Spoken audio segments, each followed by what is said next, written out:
Bueno, hoy nos toca ver la segunda parte del taller de comunicación escrita. Y bueno, en el módulo anterior revisamos una serie de consejos prácticos de cómo utilizar eh, el punto y coma, la puntuación en general, tips puntuales de cómo emplear la escritura, pero surge eventualmente la primera cuestión o la primera duda. ¿Qué tenemos que escribir? Entonces, en este módulo, lo que vamos a ver es presentar una serie de técnicas para buscar ideas que nos ayuden a estructurar de mejor manera la información y que ésta sea, como vimos en el primer módulo, legible. ¿Ya? Y dentro de esas primeras ideas para estructurar, obviamente, nuestra redacción, encontramos encontramos la técnica del brainstorming, o más conocida como lluvia de ideas. Si bien estas técnicas, voy a hacer un paréntesis aquí, si bien estas técnicas pueden tener un nombre muy moderno, la verdad es que se basan en métodos bastante antiguos que incluso Aristóteles ya empezó a o sea, implementó en su época, que tenía que ver con la retórica y que justamente era como con la confección de discursos. Toma elementos de distintas épocas. Estas técnicas toman distintos elementos que nos van a ayudar a configurar algunas técnicas que sean más prácticas y que nos sirvan para obviamente ordenar esas ideas, descubrir nuevas ideas, por supuesto, o nuevos puntos de vista, etcétera. Y el brainstorming significa literalmente tormenta cerebral, pero puede traducirse obviamente como lluvia de ideas o también tormenta de ideas. Hay distintos usos. Por lo general es una técnica bastante creativa que se utiliza tanto en publicidad, marketing, ciencia y en una serie de otros campos de investigación. O sea, que se puede utilizar en cualquier instancia, en cualquier momento, etcétera. Esa es la gracia. Y además el brainstorming sirve para, como les decía, encontrar nuevas ideas sobre cualquier tema. Eh, y se puede, bueno, tiene un paso a paso básicamente, pero es bastante sencillo y que tiene esta especie de, de punteo, tiene que seguirse al pie de la letra, porque si no pierde el sentido. Uno, lo primero es que hay que anotar todas las ideas que vayan surgiendo respecto al tema. Y aquí es importante anotarlo absolutamente todo, aunque parezcan tontas las ideas, absurdas o ridículas. Por lo tanto, no hay que hacer una valoración sobre las ideas que se están anotando. Además, se va a anotar de forma telegráfica, es decir, escribir nomás, ir escribiendo sobre un papel, ir escribiendo sobre un papel. Eh, y se deben además, en esta conversación, esta lluvia de ideas, se tienen que ir utilizando las ideas que vayan surgiendo para ir mejorándolas, para unirlas con otras, intercambiarlas con un concepto, etcétera. Aquí la idea, por eso les decía, se trata de enlazar justamente esto que se nos va ocurriendo con temas y con flechas, que vayamos creando lo que queremos, lo que estamos buscando.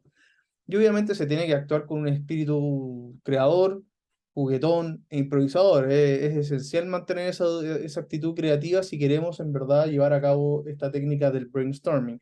Por supuesto, si esto se hace con más personas, es recomendable, dado que solo podría resultar un poco complejo, ya que nuestro cerebro tiende a funcionar eh, de una forma que ya está más o menos sistematizada. Por tanto, es muy difícil va a resultar muy dificultoso que en el fondo nosotros podamos desarrollar ideas creativas a partir de nuestras propias ideas nomás.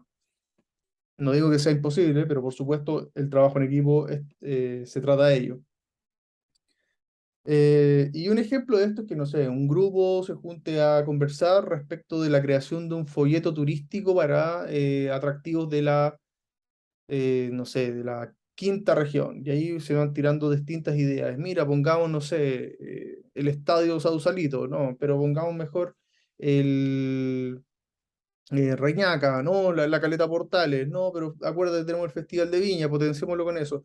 Y así se va a ir confeccionando, obviamente, un folleto turístico con ideas atractivas, novedosas, y que van a salir, por ejemplo, de los lugares comunes, que son los que le acabo de mencionar, y se pueden incluir incluso eventos, no sé, reuniones, una serie de otras cosas que puedan ser de atractivo turístico que no eran pensadas de manera frecuente por o nuestra cabeza no hubiese pasado esa idea de manera tan natural, ¿ya? Luego, dentro de las otras técnicas que tenemos para buscar ideas, esta también es más frecuente, que se llama la estrella o la 6W. ¿Ya? Es una técnica que tiene su origen, obviamente, en el periodismo y se basa en dar respuestas a las preguntas básicas que pueden surgir respecto a un tema. Esto tiene que ver con un carácter un poquito más informativo, ¿ya? Y se llama, y si bien se llama la 6W, es porque está en inglés. Es who, what, where, when, why, how, ¿ya? Pero se traduce obviamente en el castellano, que es el qué, quién, dónde, cuándo, por qué, cómo. ¿Ya? Básicamente, esta técnica, como les decía, tiene un carácter mucho más informativo. Y lo podemos tomar, por ejemplo, aquí les voy a dejar un ejemplo que tiene que ver con los teléfonos móviles o los celulares. Entonces, la pregunta ¿qué es? ¿Qué es un teléfono móvil? Es un tipo de teléfono que no tiene cables, por lo tanto, no tiene los inconvenientes de una localización fija. Ya. ¿Pero quién lo comercializa?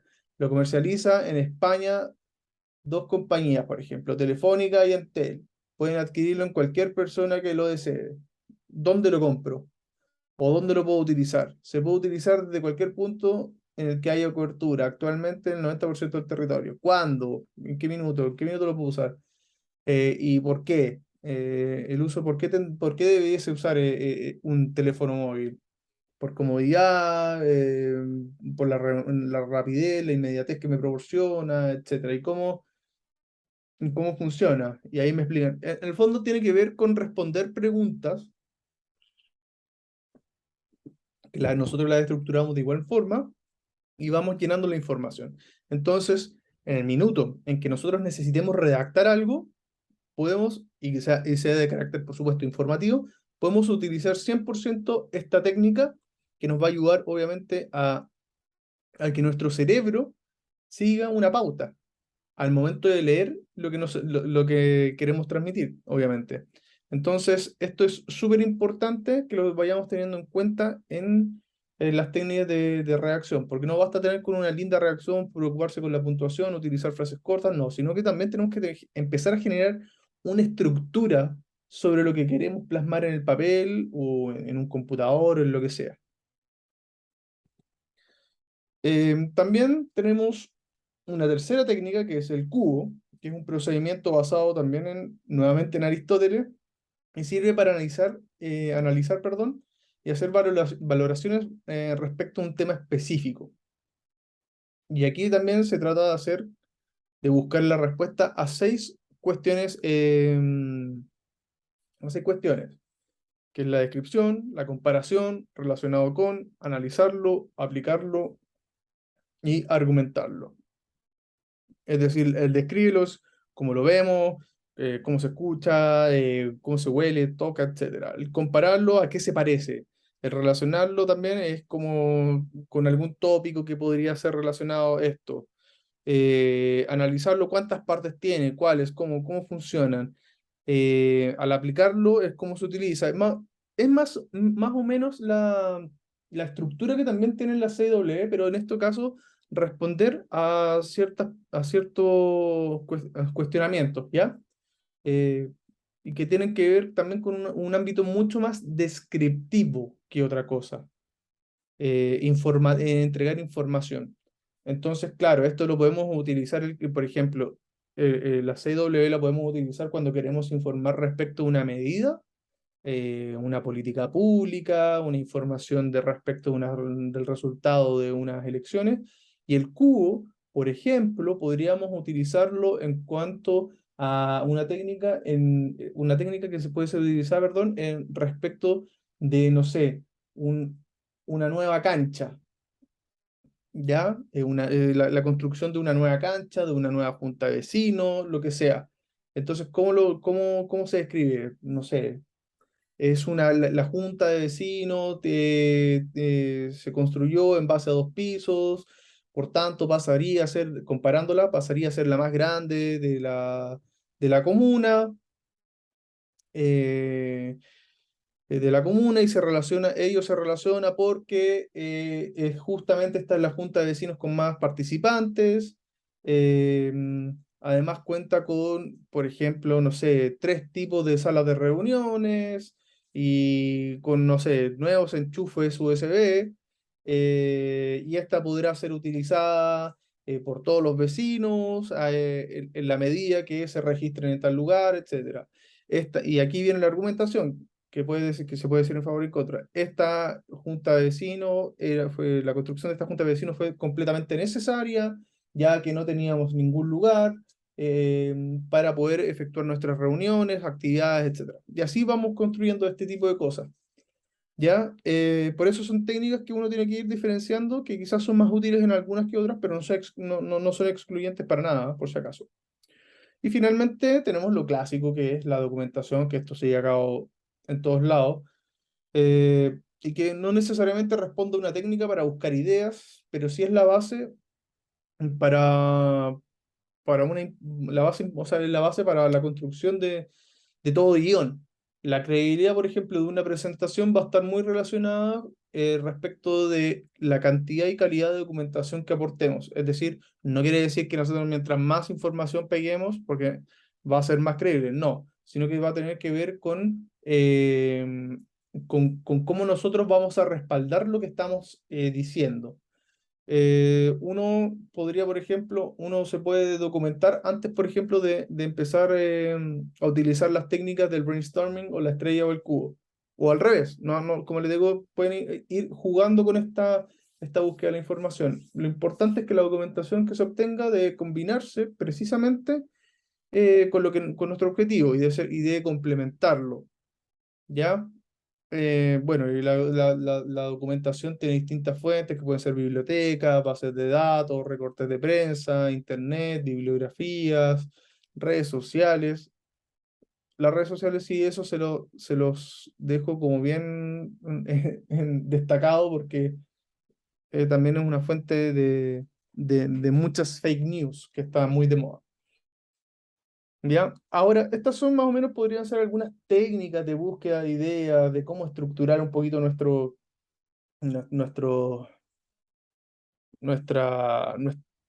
lo que queremos escribir en el fondo, lo que queremos dejar en el papel. Pero también existen técnicas para estructurarnos mejor. Eh, y con las técnicas para buscar ideas, más la documentación, se obtiene un montón de, por ejemplo, información en bruto.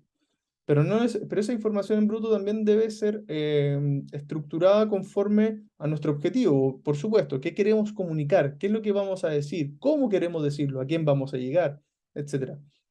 Entonces, lo que vamos a hacer ahora es que vamos a revisar 2 tipos de sistemas. El primero, que es el mapa conceptual, y el esquema lineal. Ya el mapa conceptual, me imagino que lo deben conocer, pero nunca está de más repasarlo. Consiste en poner, por ejemplo, el tema principal en el centro y a partir de ahí ir creando una especie de árbol que se va ramificando en distintas direcciones. La teoría psicológica, que hay detrás obviamente de este modelo, es que el cerebro no trabaja siguiendo un mecanismo lineal, sino por asociación de ideas. Por tanto, este modelo, aunque parezca desordenado, poco limpio, pulcro, etcétera, para el cerebro es mucho más claro y más lógico de lo que uno podría creer. ¿Ya? Acá yo se los puse más o menos ordenados, este es un ejemplo de herramientas móviles, pero uno lo puede hacer en un papel, con un lápiz y empezar a jugar con esto. Y la gracia es que del mapa conceptual puede muchas veces sustituir, por ejemplo, el brainstorming. Es decir, si estamos solos, esto nos va a ayudar también a hacer esto de mejor manera. Además, hacer el esquema de esta forma no condiciona de forma clara, por ejemplo, los índices. En este caso, si nosotros tenemos un trabajo investigativo, así nosotros no vamos a poner un índice como que establecido, que tenga que seguir una estructura básica para que se entienda, ¿no? Aquí tenemos la capacidad de ir jugando con las ideas de manera más desordenada, etcétera, y eso nos va a permitir, obviamente, tener mayor creatividad. Ahora bien, tenemos también el esquema lineal. Y el esquema lineal, esta es la forma más clásica, por decirlo de alguna manera, de estructurar los pensamientos, las ideas, y se basa obviamente en crear cajones en distintos niveles que van a ser trabajados, por supuesto, de forma vertical. Y este obviamente se acerca mucho más a la creación de un índice. No sé si me explico. Por ejemplo, aquí, si queremos hablar de un autor, lo dividimos en distintos tópicos: vida, obra, estilo, valoración. Y ahí vamos poniendo ciertas cosas que nos van a permitiendo tener mayor claridad respecto de cómo queremos estructurarlo. Y el esquema, y como les decía, está muy relacionado al índice, y eso a veces puede ser un inconveniente en el caso de que tengamos que elaborar más información en función de alguna de las estructuras que queremos construir. Por tanto, es importante que esto lo utilicemos sabiendo que de alguna manera va a predisponer la forma en que nosotros vamos a plasmar en el papel lo que queremos escribir. ¿Ya? Ahora, también está la redacción periodística. Nosotros dijimos aquí, entregamos algunos tips, algunas técnicas, etcétera, pero ¿cómo escribir el periodismo en sí? El periodismo, bueno, tiene su propio estilo de redacción. Y la idea es que aquí lo revisemos brevemente y como una técnica más. Y lo primero que ellos aplican es lo que hemos visto también en otros lados, que es la claridad, concisión y precisión. Si bien se trata de tres valores básicos que ya hemos visto antes, pero para la redacción periodística son un desde.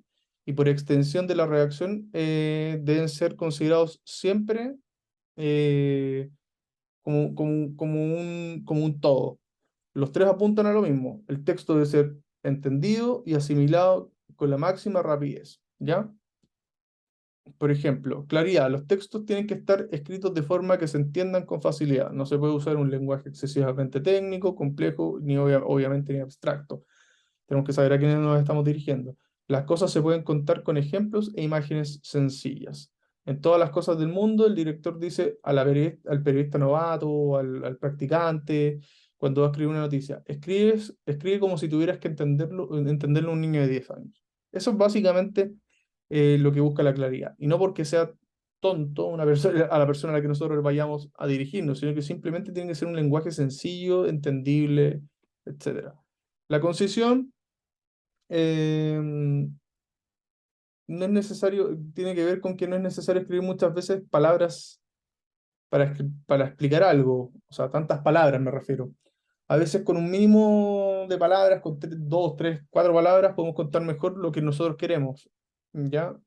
Y de ahí viene el dicho: lo bueno, si breve, dos veces bueno, ¿ya? Y hay que partir del presupuesto, del supuesto, perdón, de que el lector tiene no tiene el tiempo para leer todo lo que nosotros le estamos dejando en un papel, y justamente tenemos que estructurar los textos de manera concisa. Y de ahí viene después lo que hace referencia como ya al titular, el lead y el cuerpo de información, que lo vamos a ver en unos minutitos más. Finalmente, la precisión, que el texto debe ser siempre obviamente preciso y jamás por ningún motivo ambiguo, no dejarlo a la interpretación de nada. El lenguaje, por supuesto, también debe ser sencillo y dar la mejor de garantía, sobre todo en términos de precisión, por supuesto. Eh, Eso, básicamente, estos son los tres conceptos que utiliza el periodismo para aplicar sus técnicas. La primera tiene que ver con la pirámide invertida. La pirámide invertida es la estructura básica del periodismo y sirve para escribir noticias de todo tipo.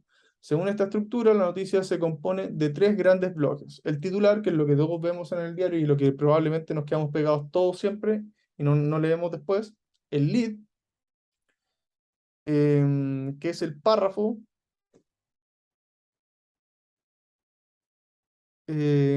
claro, perdón, el líder, que es el primer párrafo de la información, abajito donde empieza la noticia, y después viene ya más allá el cuerpo de la noticia, que te entrega más información, eh, de distinto tipo, complementa todo con declaraciones, etcétera. ¿Ya? Y esto responde justamente, la pirámide invertida responde más o menos también a las 6W que habíamos visto antes. ¿Ya? Es más, en la entrada me refiero. Es más de ese tipo.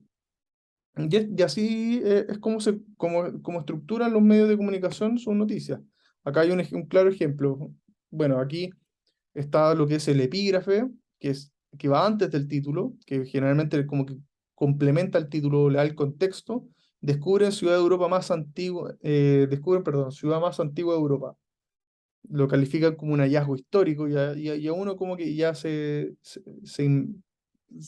sumerge dentro de la noticia y después viene la bajada o subtítulo, que es la frase que está en negrita, en letra más chica, y después viene el lead que les decía yo, que es el primer párrafo donde se entrega la mayor cantidad de información. Dice, un grupo de arqueólogos halló los restos de la que consideran la ciudad más antigua de Europa, de unos 7000 años de antigüedad, y a los que creen son los vestigios de los primeros mini-estados de ese continente. O sea, me entiendo, y después llega el detalle, etcétera. Así es más o menos como estructuran la noticia los periodistas.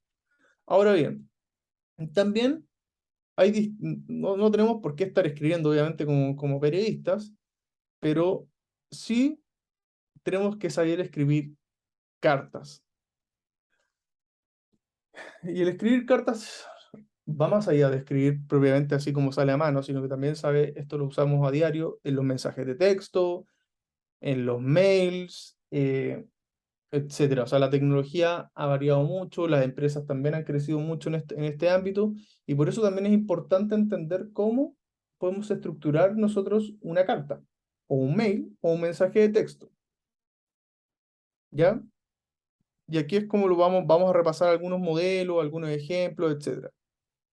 Y es lo que les decía, las empresas han modernizado enormemente en los últimos años el uso tecnológico, por tanto ya no necesariamente se mandan cartas, ahora también se trabaja con mail.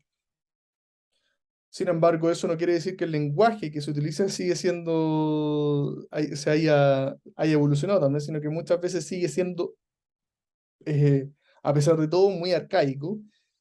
Y, y un ejemplo de ello son las expresiones frecuentes que nosotros utilizamos, por ejemplo, en los correos electrónicos, que parecen más bien a un lenguaje ya del siglo XIX, que ni siquiera nadie podría decir en una conversación habitual en un grupo de personas. ¿Ya? Y aquí dejo algunos ejemplos. En nuestro poder, acepto gustoso tu petición. O sea, como, hola, te puedo ofrecer un jugo, y uno no dice, acepto gustoso su petición. No. Por eso digo que hay que empezar a pensar un poquito más cómo nos expresamos. Porque todos sabemos que estas expresiones suenan falsas del todo postizas, o sea, como forzadas. Porque, como les decía, nadie nunca utiliza esto en un lenguaje común. Por tanto, tenemos que preguntarnos por qué las vamos a usar. Aquí, por ejemplo, lo mismo, o sea, hay expresiones que se usan frecuentemente y que pueden ser sustituidas por otras incluso más sencillas. Sírvase proveernos de, envíenos nomás. Voy a dar ejemplo, en el supuesto de que condicionémoslo a través de un sí, a la vista de los hechos, por ello. Por tanto, no busquemos complicar la escritura de los mails ni nada. Y pensemos que esa persona a la que le estamos escribiendo también recibe una cantidad de mails que son un sinnúmero y que no va a tener el tiempo necesario para que nosotros le pongamos tanto color o tanto agregado a lo que nosotros queremos transmitir. Por ello es importante que simplifiquemos el lenguaje. Y por eso acá les pongo utilizar la opción más sencilla entre varias formas de decir una misma cosa. De nuevo, acá les pongo como algo más, ejemplos concretos. Llegar a mi consentimiento, enterarme, esforzarme por tratar de reflexionar, pensar. Simplifiquemos el lenguaje, simplifiquemos cómo nosotros nos estamos comunicando. Es cierto que tenemos que considerar en el contexto en el que nos estamos comunicando, pero a fin de, en el fondo, de dar a conocer mejor nuestro lenguaje, es perfectamente lograble o empleable, perdón, que nosotros utilicemos un lenguaje mucho más sencillo a la hora de escribir o redactar cualquier tipo de mensaje, sin perder la formalidad en la que nos encontremos. ¿Ya? Además de estas consideraciones, por eso, o sea, además de estas consideraciones, por eso también es importante emplear un tono positivo. Por ejemplo, es mejor no usar nunca la palabra reclamación al responder una carta o un mail. Nunca hay que reclamar algo, etcétera. Siempre hay que responder en positivo. Después ya les voy a mostrar cómo se va a hacer. Y por supuesto, que es lo mismo que pasa en el periodismo y lo que habíamos visto antes, es ser breves. Hay que dar una respuesta rápida a lo que no se nos pide. Los mensajes deben decirse de forma muy sencilla y breve. Eh, por eso, y a partir de este momento, la idea es que nos centremos en la estructura de los tres grandes tipos de cómo responder un mensaje, una carta, un mail o un mail, ¿ya? Y están los mensajes positivos, que es lo que decía antes, que es la técnica deductiva, que se llama ABA, pero no se complique tanto porque aquí es solamente se llama ABA con un fin último, que es entender cómo se estructura el mensaje. Bueno, esta primera estructura que veremos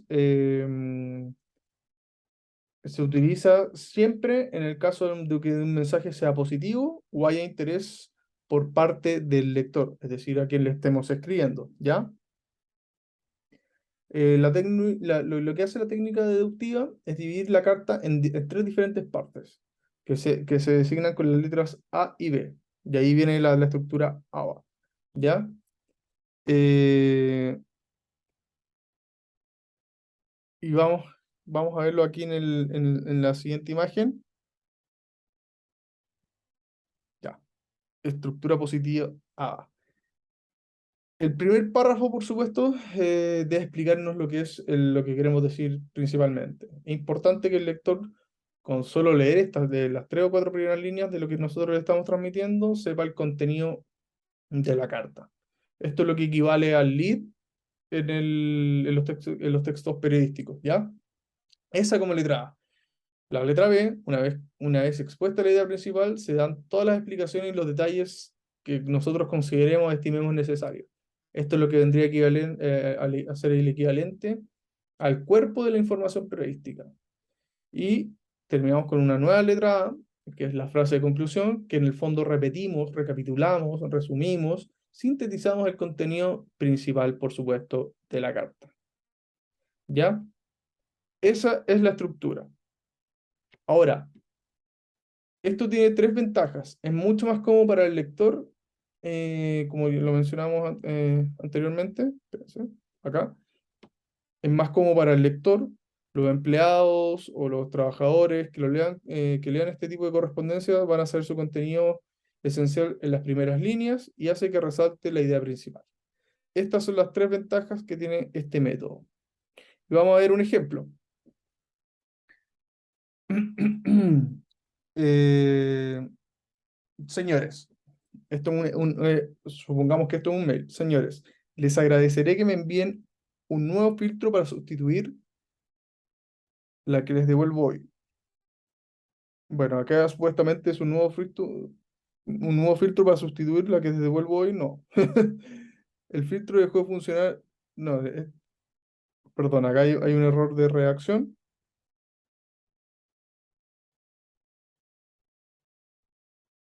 Ya, ahora sí, les agradeceré que me envíen un nuevo filtro para sustituir el que se estropeó hoy. El filtro dejó de funcionar a las 24 horas de ser instalado. La presión del agua y las características de la piscina se ajustan en todo a las recogidas en el libro de instrucciones. Espero que mi petición tenga una respuesta rápida. Bueno, aquí les pido disculpas porque se traspapeló con otro ejemplo, pero se dan cuenta como en el fondo, en el primero ya les decimos lo que necesitamos, en el B especificamos en el fondo que seguimos todas las instrucciones y en el A reforzamos, es decir, necesito una respuesta de ustedes, porque esto es responsabilidad de ustedes. Ahora bien, también están los mensajes negativos, por supuesto. O sea, no todo no todos los mensajes son positivos.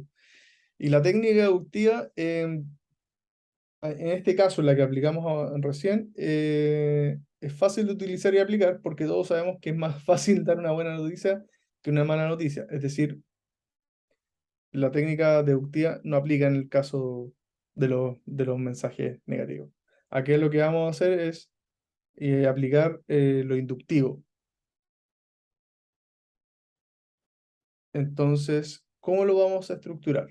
Por ejemplo, ¿qué ocurre si que tenemos que dar una mala noticia? La redacción de la carta es mucho más problemática y hay que utilizar un sistema distinto que lo que decía yo, que la técnica inductiva. Las tres partes de la carta las vamos a designar con las letras C, B y A. ¿Ya? C, una frase neutra que sirva de introducción, no se dice que sí ni que no. Se trata solamente de empezar de la forma más inofensiva posible. En la letra B, empezamos a la aproximación al tema principal. Aquí damos los argumentos y los detalles que justifican la noticia negativa. Ya, en este caso, los argumentos están antes que la conclusión, como lo hace la técnica deductiva. Y A, el mensaje principal, es decir, la mala noticia, se da al final. Por tanto, después de haberla razonado, entregado todos los argumentos, etcétera, se da finalmente lo que es la noticia negativa. Por supuesto, por muy contradictorio que parezca, a continuación se pone una frase de despedida con un mensaje absolutamente positivo de cosa que no se tome como algo personal. Así es como se estructura el mensaje negativo. Y vamos a ver un ejemplo. Señor González, hemos recibido su petición de sustituir una manta eléctrica. Inmediatamente hemos comprobado que fue fabricada en 1993. La manta se vendió con una garantía de 2 años a partir del momento de la compra, que fue el 13 de diciembre de 1993. Por tanto, la garantía caducó el 13 de diciembre de 1995, hace más de un año. Si el mal funcionamiento de esta manta se hubiera comprobado antes de esa fecha, le habríamos enviado otra de forma gratuita.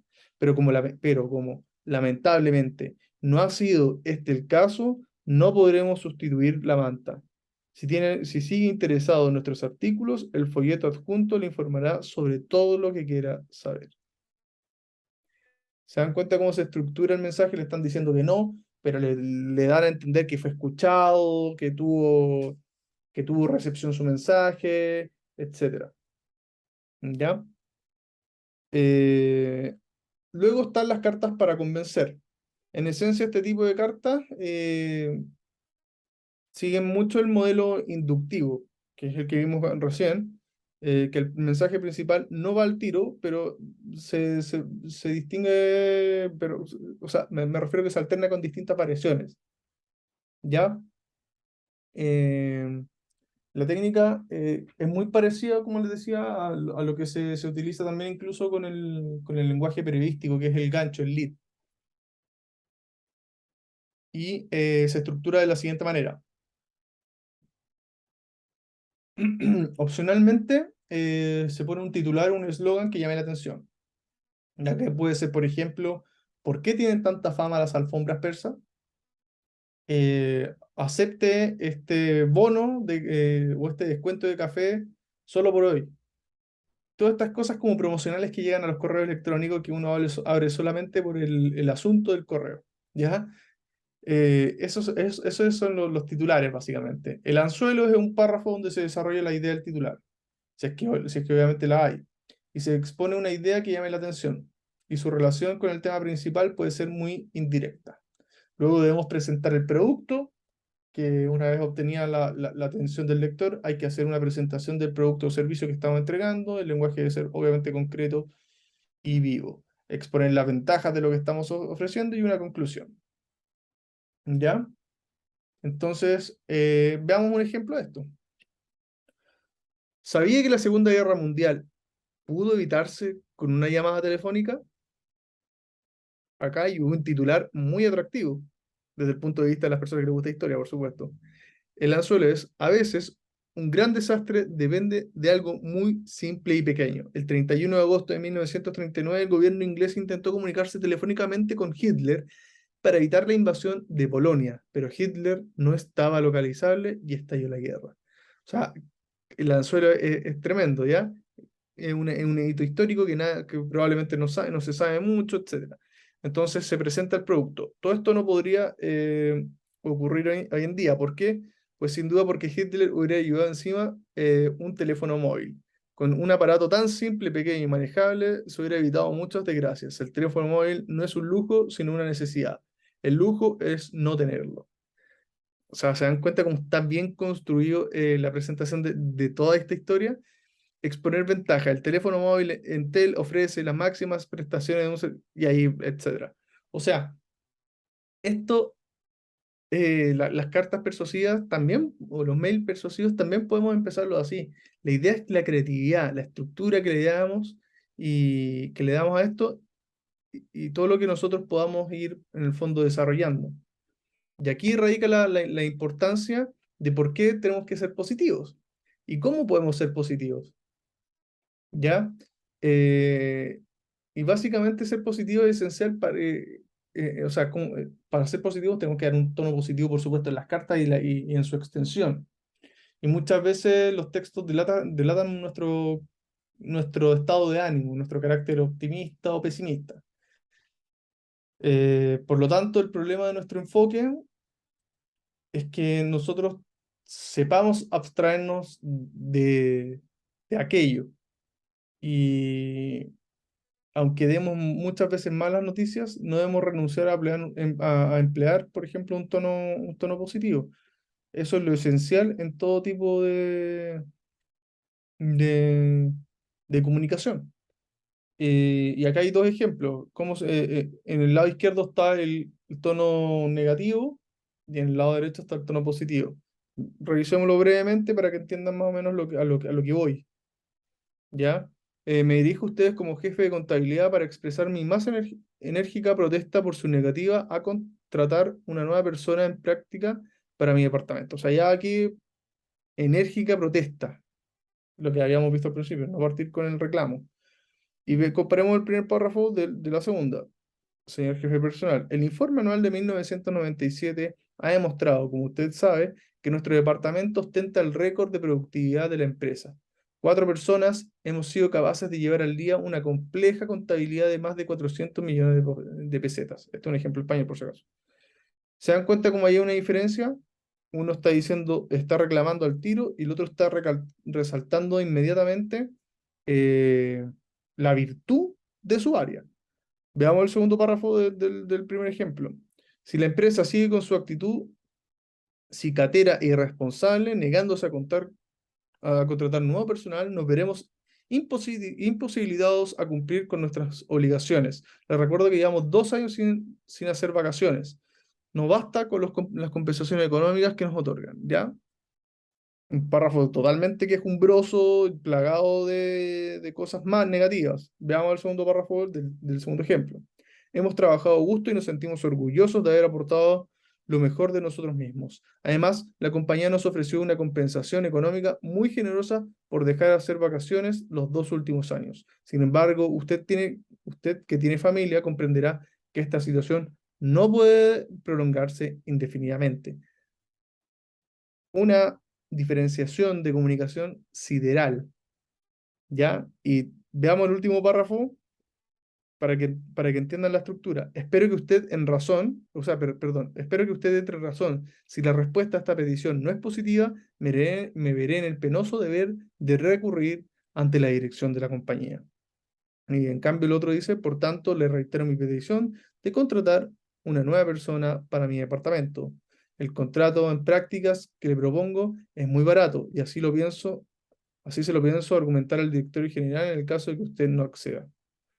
Es decir, se fijan, el lenguaje hace una tremenda diferencia en cómo nosotros podríamos llegar, en este caso, hasta jefatura, ¿ya? ¿Y por qué digo que hace una diferencia? Porque si nosotros planteamos las cosas en negativo, de inmediato nosotros tendemos a tener una respuesta negativa, porque las personas se tienden a poner a la defensiva. En cambio, en el segundo caso, destacamos todas las cualidades de nuestra área para poder también tener una especie de, de empatía respecto a lo que nosotros estamos haciendo y con ello la persona a la que nos dirigimos termine pensando, sí, es verdad, estas personas lo merecen, necesitamos contratar a una nueva persona. ¿Ya? A eso se refiere con cómo escribir las cartas positivas, mail, etcétera. Como les digo, no se remitan solamente a cartas, las cartas casi ya no se escriben, pero esto es empleable a cualquier tipo de mail y comunicación escrita. Por tanto, es muy relevante que guardemos y mantengamos el foco y apliquemos estas técnicas al momento de redactar todo tipo de texto, ya que nos va a ayudar, obviamente, a ser mucho más conscientes del proceso de formación de ideas, de cómo estructuramos este pensamiento y de el objetivo que queremos lograr. Es decir, aunque seamos negativos, siempre debemos escribir en positivo. Eso sería por hoy, así que nos vemos en un nuevo taller que vamos a continuar con la tercera parte de la comunicación escrita y con eso vamos a terminar ya lo que es comunicación escrita, pero lo vamos a redondear y vamos a dejar todo bien repasado para que nos podamos comunicar de mejor manera, obviamente, en todas nuestras instancias. Chao, que esté muy bien.